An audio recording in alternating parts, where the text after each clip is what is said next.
Antes de mandar un email a alguien en Estados Unidos o de llamarlo, piénsalo 2 veces. Porque lo que escribas, envíes o busques en internet o lo que digas puede estar siendo observado. Lo que antes era una sensación se convirtió en certeza tras las revelaciones hechas por Edward Snowden, el ex contratista de la CIA y de la Agencia de Seguridad Nacional. A través de sus filtraciones supimos que Washington espía masivamente a través de Google, Facebook, Apple y Skype, mediante el programa Prisma.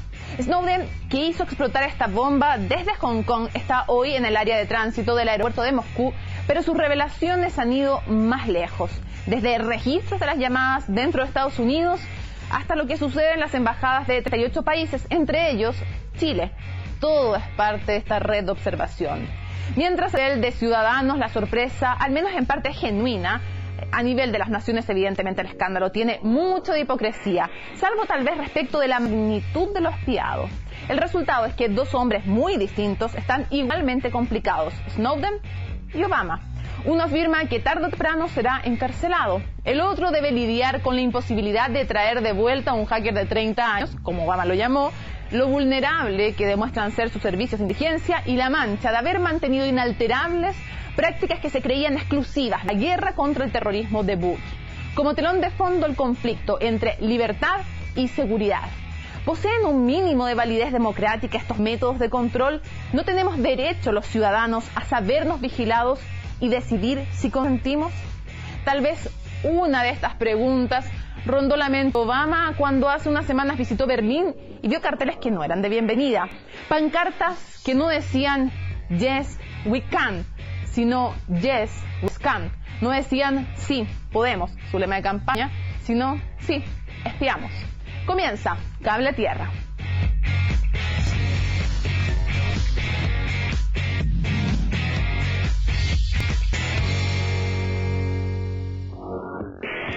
Hola, ¿cómo están? Bienvenidos a un nuevo Cable a Tierra. Hoy vamos a hablar de todo este tremendo escándalo en Estados Unidos por el revelado espionaje que se realiza dentro de Estados Unidos, también a otros países, entre ellos Chile. Por eso nos acompañan 2 de nuestros panelistas habituales.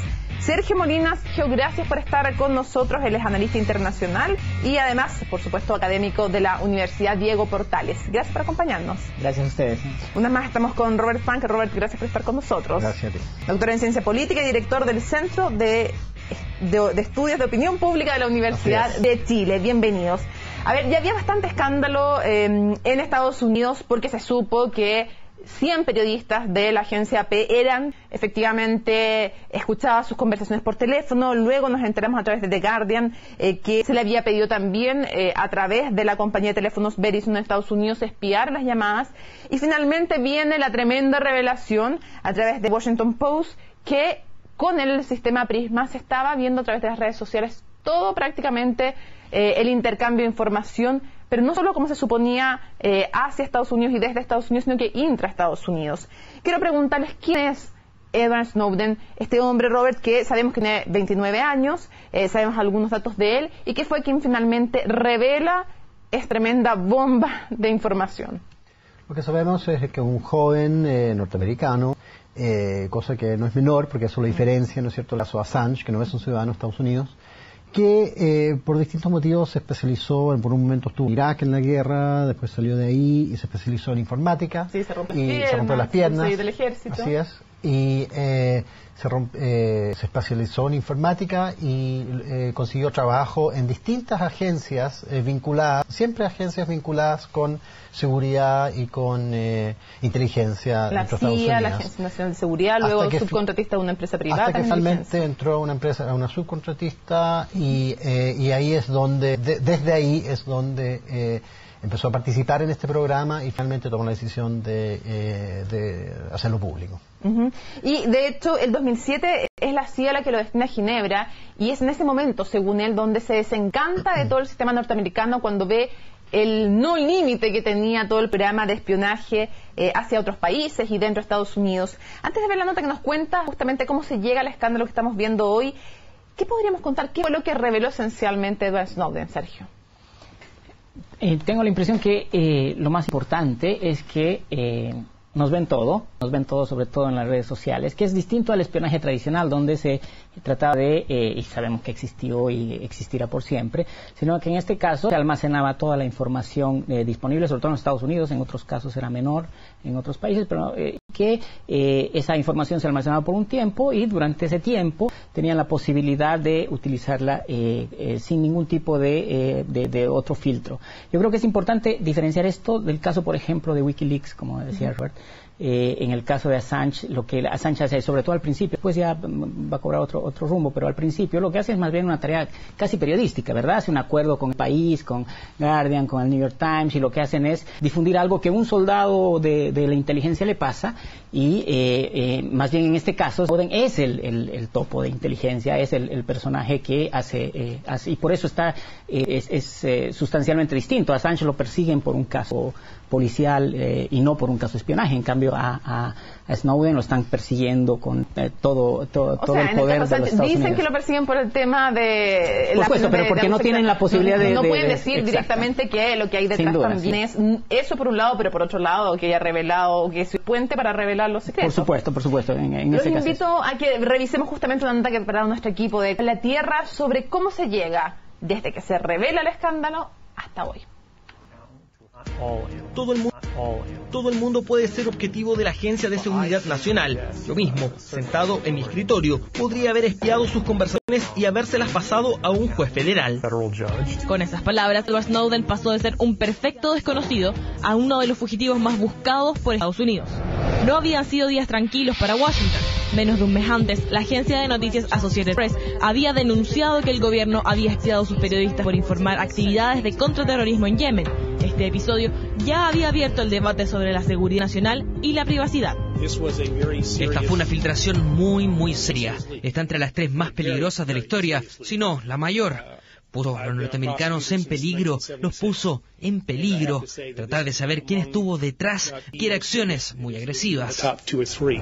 Ahí apareció Edward Snowden, primero como fuente anónima en un reportaje del diario inglés The Guardian, y después a través de este video, en el cual desde Hong Kong daba a conocer la forma en que opera la Agencia de Seguridad Nacional estadounidense y las razones que tuvo para filtrar sus procedimientos. Incluso si no estás haciendo nada malo, estás siendo observado y grabado. Cada año, la capacidad de almacenamiento de estos sistemas aumenta, consistente en varias órdenes de magnitud, hasta el punto en que no tienes que haber hecho nada malo, solo tienes que haber caído bajo sospecha de alguien, incluso por una llamada equivocada. Tormenta en la Casa Blanca para el presidente Barack Obama. La explicación: seguridad nacional. Creo que es importante reconocer que no se puede tener el 100% de la seguridad y también un 100% de privacidad y no tener ningún inconveniente.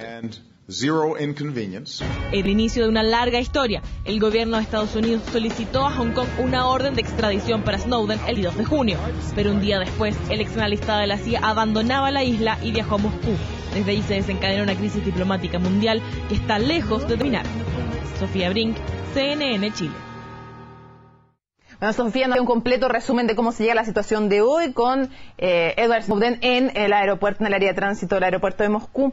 Ahora, Robert, filtración ha habido, uno se puede acordar de Mark Felt, Garganta Profunda, el caso Watergate, Washington Post, pero es tal vez Daniel Ellsberg, el protagonista de la filtración de los papeles del Pentágono, por ahí por 1971, quien dice que Estados Unidos, le llama un nombre que probablemente para los norteamericanos es bien ofensivo, pero habla de United Stasi of America, recordando los servicios nazi por la capacidad de observar. ¿Qué información se espía? ¿Qué es lo que se busca con este espionaje indiscriminado? Porque no es solo a los sospechosos, es a todos. ¿Qué se busca y por qué puede ser útil para un gobierno? Yo creo que lo que ha cambiado, la diferencia entre los papeles de Pentágono, por ejemplo, y por cierto el caso Watergate, que son casos muy distintos. En este caso lo que ocurre es que Estados Unidos lleva unos 12 años en lo que ellos llaman la guerra contra el terrorismo. Con el objetivo de proteger a Estados Unidos de otro ataque como el del 11 de septiembre de 2001, se han auto-otorgado, ¿no es cierto?, cada vez más el derecho de tomar todas las medidas necesarias. Lo que tienen en común con esos casos es que Estados Unidos tal vez las medidas necesarias para hacer ciertas cosas en materia de seguridad nacional tal vez van en contra de la imagen que tiene Estados Unidos de sí mismo, lo que ven los norteamericanos de sí mismo, de la democracia que tienen. Las enmiendas que hablan en la Constitución de la libertad. Y del hecho, y particularmente de la necesidad o el requerimiento de tener permiso de un juez para espiar o para revisar los hogares, en fin. Eso obviamente es lo que no se está haciendo acá. Ese es el tema de fondo acá. Es igual secreto, porque en algunos de los casos se ha buscado información con autorización de jueces, pero siempre en forma secreta. Es el punto. Y en muchos casos parece que no. También algunos sin ninguna. Entonces, es lo que va en contra de un principio muy importante para Estados Unidos. Y el segundo punto es que la gente como que esperaba esto de George Bush. Pero cuando entra Obama, esperaban un cambio. Esperaban un gobierno y un Estado un poco más democrático, un poco más abierto, un poco menos, tal vez, siniestro en sus estrategias, procedimientos. Y eso parece que no ha ocurrido. Y lo peor de todo, después sale Obama y defiende y dice, además, esto es seguridad nacional. Bueno, de hecho, Edward Snowden dice, yo tenía la información antes, pero esperé a ver si la cosa cambiaba con Obama. Y no cambió y por lo tanto por eso lo revelo. La pregunta es, ha puesto un punto muy interesante, Robert, ¿cuál es el límite cuando se habla de una democracia, porque evidentemente no hay dictadura, no hay límite, en una democracia entre privacidad, libertad, seguridad, libertad, espionaje? ¿Cuál es el límite? Porque hay dos derechos que están en choque y además uno podría preguntarse incluso si es que realmente hace más seguros a los países. Yo creo que esa es la discusión de uno de los temas centrales del siglo XXI. Le estamos viendo, Internet ha permitido esto y lo permite además el desarrollo tecnológico. No era posible antes, hace unas décadas, porque sencillamente no había la capacidad para hacerlo, pero hoy parecería que existe la capacidad tecnológica de almacenar todo lo que hacemos y escuchamos a través de cualquier tipo de medio digital. Eso me lo dicen, perdón. Correos, contraseñas, historiales de teléfono, datos de tarjetas de crédito, búsquedas en Internet, llegadas a foros, a chat, llamadas por teléfono, todo puede ser registrado. Todo. Así es, y hay una cosa incluso mayor, Snowden dice que hay una cosa que se llama metadatos que puede ser almacenado, que es el almacenaje de absolutamente todo, no sino los IPs, la forma en la cual te comunicas con quién, los números de teléfono, que después puede ser reconstruido, o sea, no solamente la información total, que eso es más difícil todavía, sino la posibilidad de reconstruir eso. Esta discusión entre libertad y el problema está en que libertad ha sido pasada a llevar del todo, no es que estén en este momento en tensión, sino que parecería que ha venido un regimiento de caballería ha pasado por encima de todo lo que entendíamos que eran los derechos elementales de privacidad. Y eso